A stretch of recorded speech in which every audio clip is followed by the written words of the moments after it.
Please stand.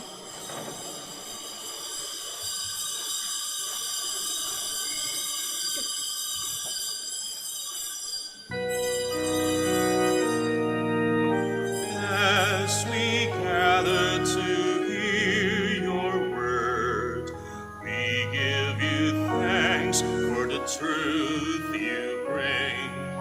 Fill our minds, stir our hearts, move our being, nourish our spirit. Make us one body with the living word of God. Make us one body with the living word of God.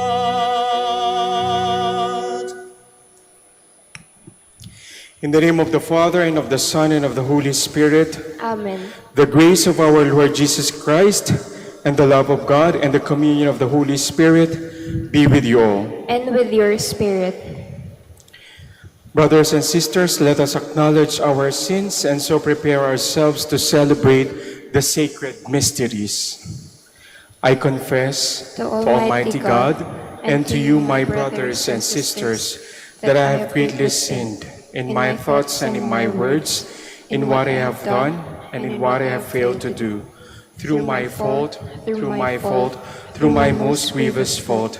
Therefore I ask Blessed Mary, ever Virgin, all the angels and saints, and you, my brothers and sisters, to pray for me to the Lord our God. May Almighty God have mercy on us, forgive us our sins, and bring us to everlasting life. Amen. Lord, have mercy. Lord, have mercy. Christ, have mercy. Christ, have mercy. Lord, have mercy. Lord, have mercy. May Almighty God have mercy on us, forgive us our sins, and bring us to everlasting life. Amen. Glory to God in the highest, And on earth peace to people of good will. We praise you, we bless you, we adore you, we glorify you. We give you thanks for your great glory. Lord God, heavenly King, O God, almighty Father, Lord Jesus Christ, only begotten Son, Lord God, Lamb of God, Son of the Father, you take away the sins of the world, have mercy on us. You take away the sins of the world, receive our prayer. You are seated at the right hand of the Father, have mercy on us. For you alone are the Holy One, you alone are the Lord, you alone are the Most High, Jesus Christ, with the Holy Spirit, in the glory of God the Father. Amen. Let us pray. Lord God, who chose Saint Luke to reveal by his preachings and writings the mystery of your love for the poor, grant that those who already glory in your name may persevere as one heart and one soul, and that all nations may merit to see your salvation. Through our Lord Jesus Christ, your Son, who lives and reigns with you in the unity of the Holy Spirit, God forever and ever. Amen. Please be seated. A reading from the second letter of St. Paul to Timothy. Beloved, Demas, enamored of the present world, deserted me and went to Thessalonica, Crescens to Galatia, and Titus to Dalmatia. Luke is the only one with me. Get Mark and bring him with you, for he is helpful to me in the ministry. I have sent Tychicus to Ephesus. When you come, bring the cloak I left with Carpus in Troas, the papyrus rolls, and especially the parchments. Alexander the coppersmith did me a great deal of harm. The Lord will repay him according to his deeds. You too be on guard against him, for he has strongly resisted our preaching. At my first defense, no one appeared on my behalf, but everyone deserted me. May it not be held against them. But the Lord stood by me and gave me strength, so that through me the proclamation might be completed and all the Gentiles might hear it. The word of the Lord. Thanks be to God. Your friends make known, O Lord, the glorious splendor of your kingdom. Your friends make known, O Lord, the glorious splendor of your kingdom. Let all your works give you thanks, O Lord, and let your faithful ones bless you. Let them discourse of the glory of your kingdom and speak of your might. Your friends make known, O Lord, the glorious splendor of your kingdom. Making known to men your might and the glorious splendor of your kingdom. Your kingdom is a kingdom for all ages, and your dominion endures through all generations. Your friends make known, O Lord, the glorious splendor of your kingdom. The Lord is just in all his ways, and holy in all his works. The Lord is near to all who call upon him, to all who call upon him in truth. Your friends make known, O Lord, the glorious splendor of your kingdom. Please stand. Alleluia, alleluia, alleluia. I chose you from the world to go and bear fruit that will last, says the Lord. Alleluia, alleluia, alleluia.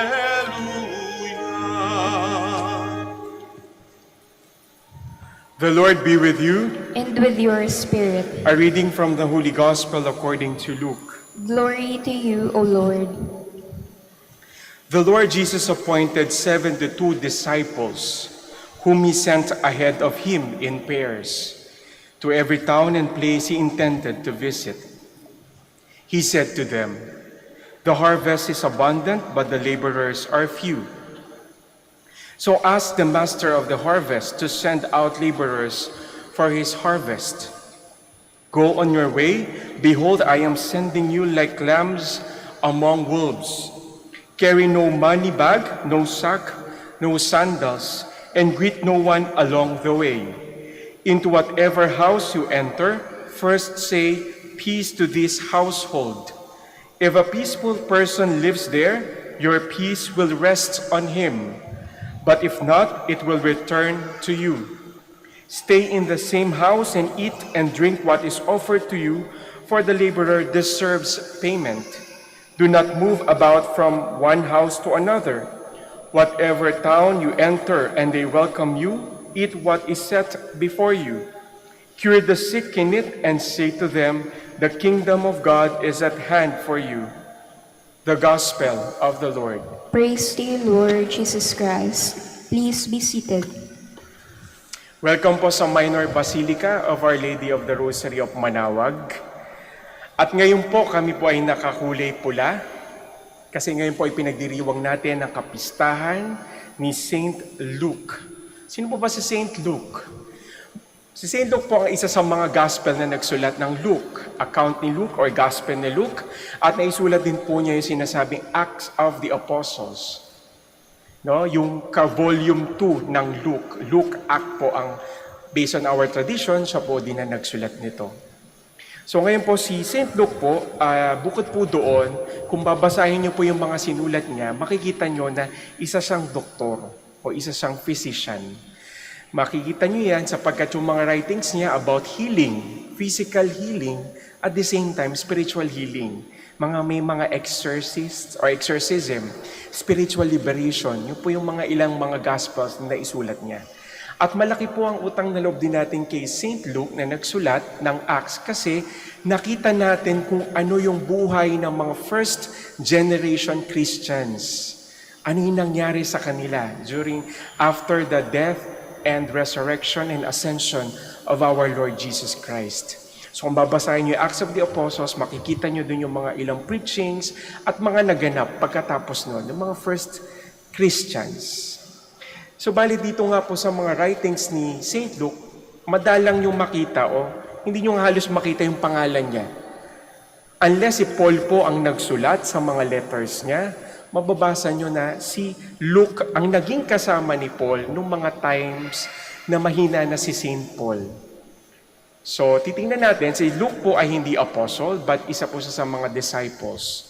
Ano ba yung disciples? Ang disciples po kasi students or student.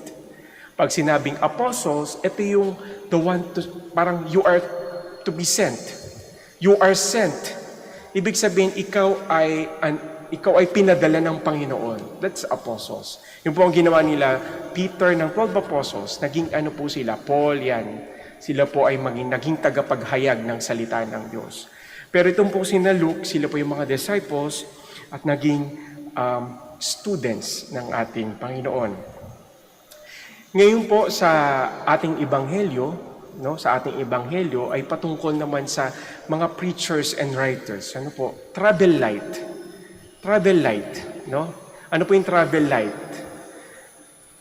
Nabanggit po kasi dito na ang ating Panginoon, sinabi niya, carry no money bag, no sack, no sandals, and greet no one along the way.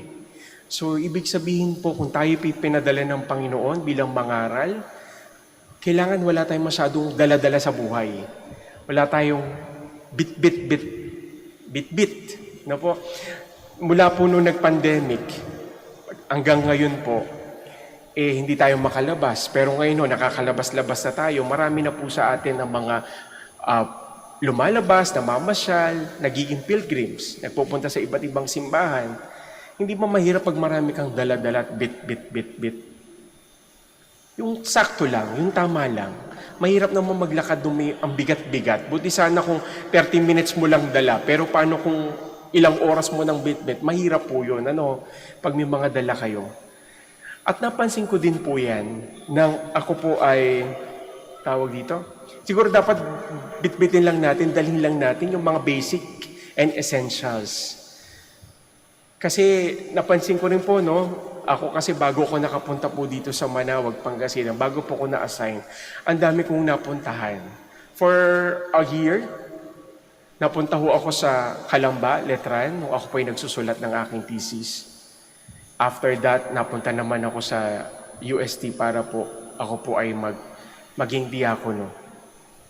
At dito po, napunta naman ako sa Manaoag. At sa Santo Domingo po, nung nagsisimula po ako sa aking formation. So marami ako napuntahan within a year. At napansin ko, yung paglipat-lipat ko ng gamit, medyo mahirap pala. Iisang room pa lang po kami meron sa aming formation. Pero pag dinala mo pala from one place to another, ang bigat din pala. Libro pa lang, bigat na ako. Kaya sabi ko, kailangan ko talagang magbawas ng kahit papaano'y gamit. Yung damit ko, nung ini-inventory ko, may mga damit na po ako hindi ko na rin sinusuot. Kasi nung pumasok ko ako, payat ako ng konti.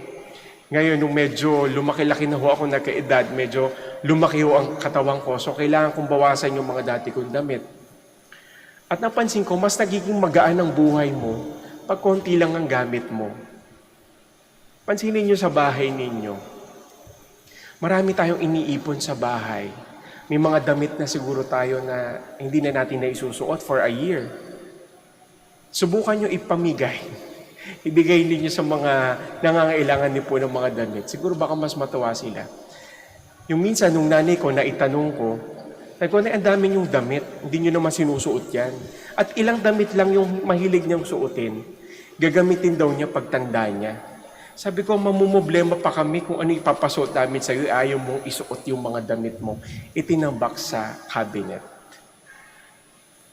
Subukan nyo rin yung mga, sabi din ng mga ilang nagre-research, na pag daw maraming mga magazines, mga books sa bahay, minsan medyo nakaka-heavy daw ang dating, mabigat eh. Kasi parang may tendency ka na iniisip mo na, naku, kailangan mo basahin itong magazine na to. So parang may assignment ka psychologically. Nangyayari. Pero kung gusto nyo gumaan ang buhay ninyo, subukan nyo rin maglinis. Gagaan. Hindi mo kayo nagta-travel from one place to another, pero try nyo din, magbawas-bawas, mararamdaman nyo yung gaan. Meron po ako napanood na isang video sa YouTube, yung minimalist. Kung kayo ay familiar sa minimalist, nagbabawas sila ng gamit. Kung hindi nyo kaya, unti-unti daw, by part. Halimbawa, kusina, bawasan mo lahat ng gamit mo. Tayo mga Pilipino, mga kultura natin, talagang mag-ipon ng gamit.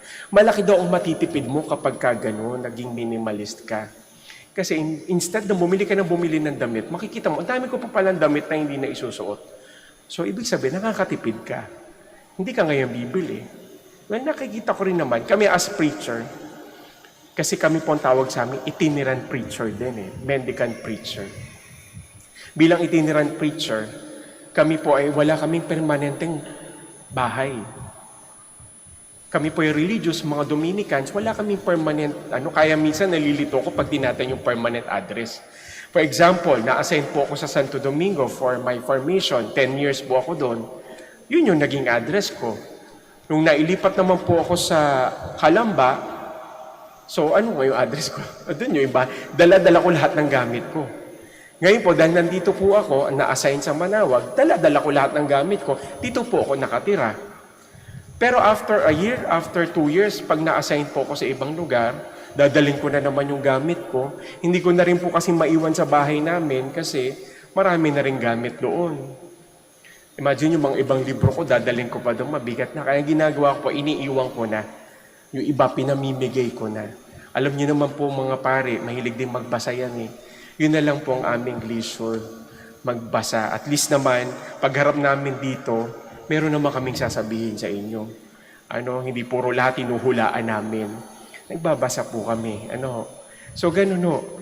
Kaya minsan, pag may mga libro, iwan, ganun ho ang ginagawa namin. Pero, magaan sa buhay. Magaan magsalita. Magaan sa pakiramdam pag wala kayong mga bagahe sa buhay ninyo. Subukan nyo lang. Try nyo lang. Gagaan ang buhay ninyo. Diba? Kaya napansin ko din yung mga Korean.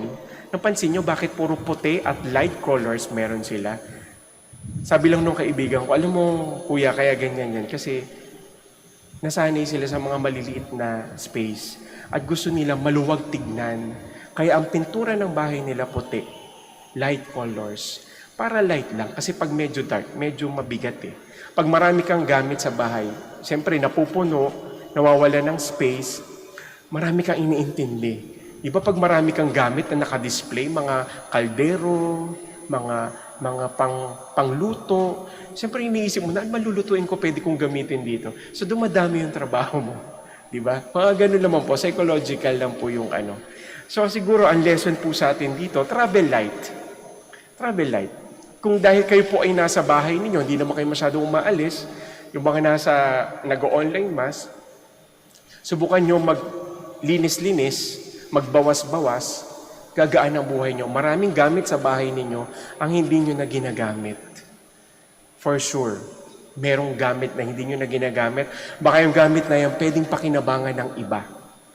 Diba? May ilang damit, meron nga ako nakita, yun at yun ang suot niya.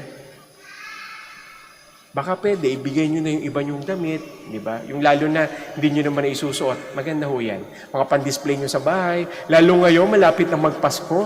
Kung may mga gamit kayo na natanggap last year, may mga nagsasuggest, iregalo nyo ulit. Huwag nyo na maibibigay doon sa nagbigay sa inyo. Ha? Baka malaman nyo, binigay mo na sa akin to. Ibigay nyo naman sa mga ibang kaibigan ninyo. Yung mga hindi nyo na ginagamit.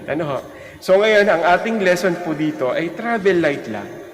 Travel light, hindi lang sa mga material possessions, but of course in our spiritual life, our emotional baggages.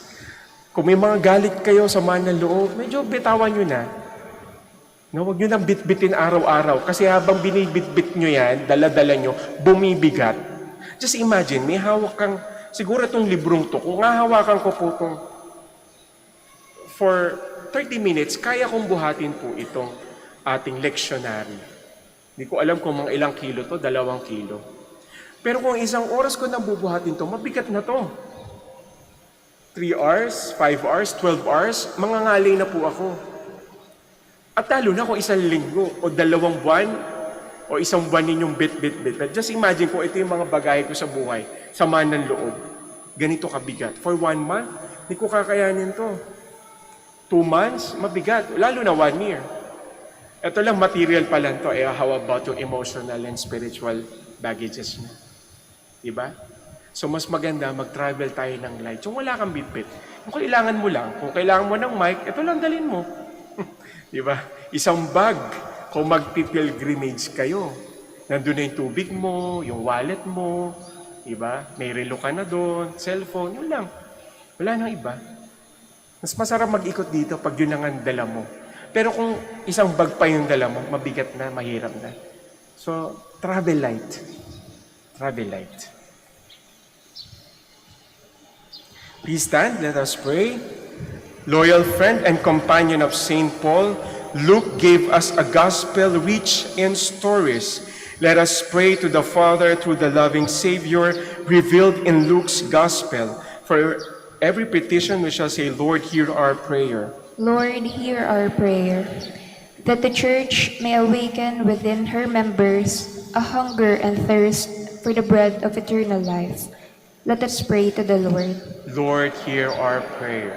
That the Spirit may guide those in the medical profession and those who assist them. Let us pray to the Lord. Lord, hear our prayer. That we may actively participate in the missionary activity of the Church. Let us pray to the Lord. Lord, hear our prayer. That the sick and the handicapped may receive support and consolation from family and friends. Let us pray to the Lord. Lord, hear our prayer. That those who have died may share in the joy of the company in heaven. Let us pray to the Lord. Lord, hear our prayer. Almighty Father, with the prayers of Saint Luke, we bring our needs before you. Grant them for the sake of your Son, the loving Savior who lives and reigns forever and ever. Amen. Please be seated.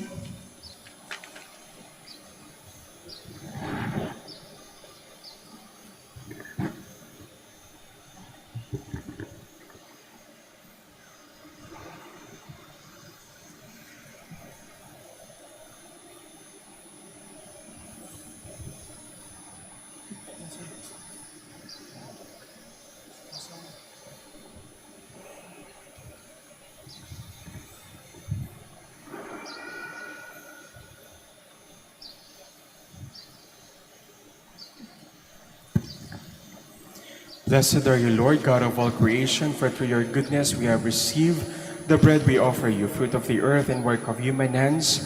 It will become for us the bread of life. Blessed be God forever.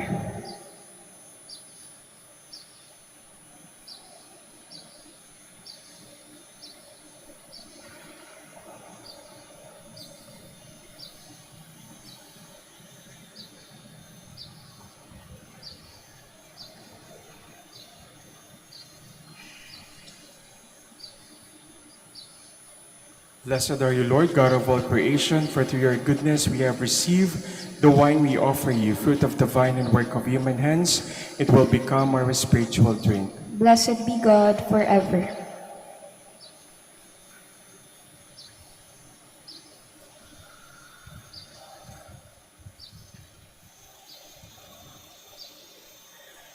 Please all stand. Pray, brothers and sisters, that my sacrifice and yours may be acceptable to God, the Almighty Father.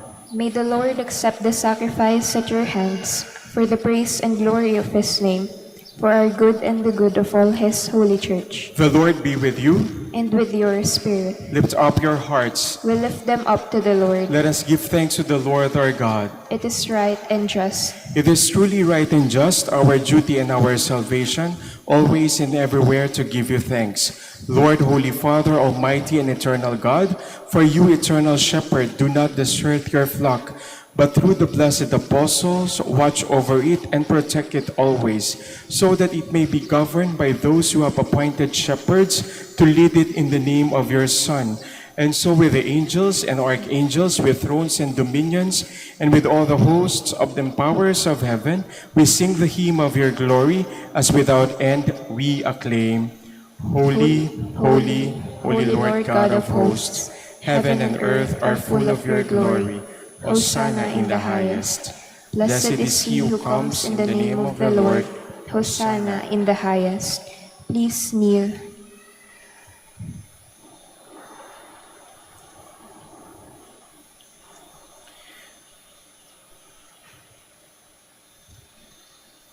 You are indeed holy, O Lord, the fount of all holiness. Make holy, therefore, these gifts, we pray, by sending down your Spirit upon them like the dewfall, so that they may become for us the body and blood of our Lord Jesus Christ. At the time he was betrayed and entered willingly into his passion, he took bread and giving thanks, broke it and gave it to his disciples, saying, "Take this, all of you, and eat of it, for this is my body which will be given up for you."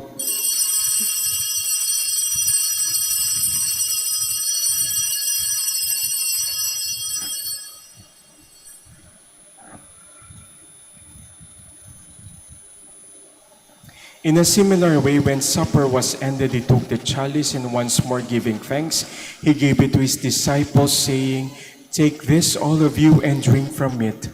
For this is the chalice of my blood, the blood of the new and eternal covenant, which will be poured out for you and for many for the forgiveness of sins. Do this in memory of me."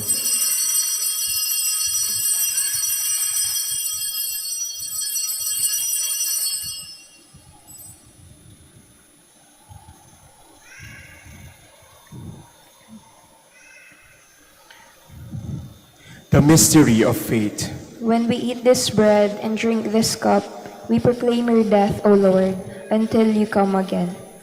Therefore, as we celebrate the memorial of his death and resurrection, we offer you, Lord, the bread of life and the chalice of salvation, giving thanks that you have held us worthy to be in your presence and minister to you.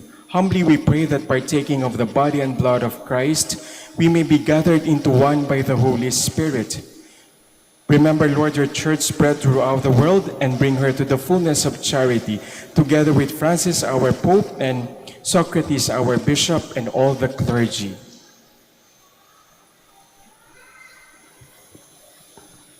Remember also our brothers and sisters who have fallen asleep in the hope of the resurrection, and all who have died in your mercy. Welcome them into the light of your face. Have mercy on us all, we pray, that with the Blessed Virgin Mary, Mother of God, Saint Joseph, her spouse, and blessed apostles, and all the saints with Saint Luke, who have pleased you throughout the ages, we may merit to be co-heirs to eternal life, and may praise and glorify you through your Son, Jesus Christ. Through him and with him and in him, O God, Almighty Father, in the unity of the Holy Spirit, all glory and honor is yours forever and ever. Amen. Please all stand. At the Savior's command and formed by divine teaching, we dare to say, Our Father, who art in heaven, hallowed be thy name. Thy kingdom come, thy will be done, on earth as it is in heaven. Give us this day our daily bread, and forgive us our trespasses, as we forgive those who trespass against us. And lead us not into temptation, but deliver us from evil. Amen. Deliver us, Lord, we pray, from every evil. Graciously grant peace in our days, that by the help of your mercy we may be always free from sin and safe from all distress, as we await the blessed hope and the coming of our Savior, Jesus Christ. For the kingdom, the power, and the glory are yours, now and forever. Lord Jesus Christ, who said to your apostles, "Peace I leave you, my peace I give you," look not on our sins, but on the faith of your church, and graciously grant her peace and unity in accordance with your will, who live and reign forever and ever. Amen. The peace of the Lord be with you always. And with your spirit. Let us offer each other the sign of peace.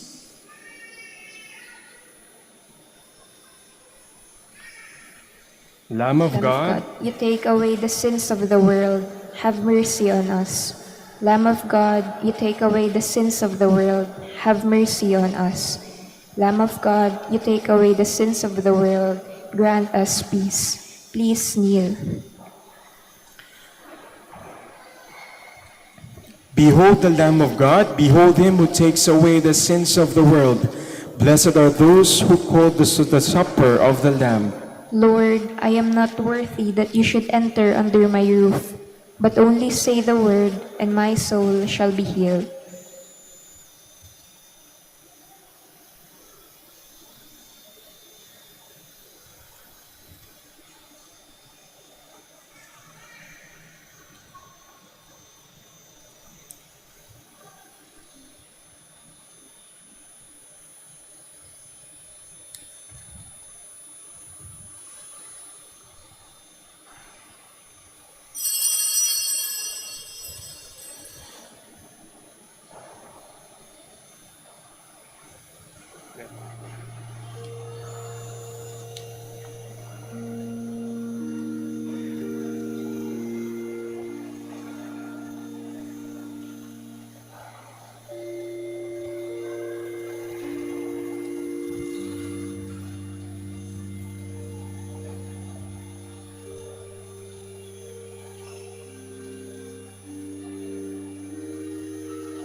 Please all stand. Let us pray. Grant, we pray, Almighty God, that we have received from your holy altar may sanctify us and make us strong in the faith of the gospel which Saint Luke proclaimed, through Christ our Lord. Amen. The Lord be with you, And with your spirit. and may Almighty God bless you, the Father, and the Son, and the Holy Spirit. Amen. Go forth, the Mass is ended. Thanks be to God. Prayer for the blessing of the sick. God, our Almighty Father, by your blessing you give us strength and support in our frailty. Turn with kindness toward our sick brothers and sisters, free them from all illness and restore them to good health, through the intercession of Our Lady of the Rosary of Manaoag, so that in the sure knowledge of your goodness, they will gratefully bless your holy name. We ask this through Christ our Lord. Amen. Prayer for the blessing of rosaries and other religious articles in memory of the mysteries of the life, death, and resurrection of our Lord Jesus Christ, and to the honor and glory of the Blessed Virgin Mary, Mother of Christ, Mother of the Church, Our Lady of the Rosary of Manaoag, may these rosaries, crucifix, images, candles, oil, and other religious articles be blessed and made holy in the name of the Father, and of the Son, and of the Holy Spirit. Amen.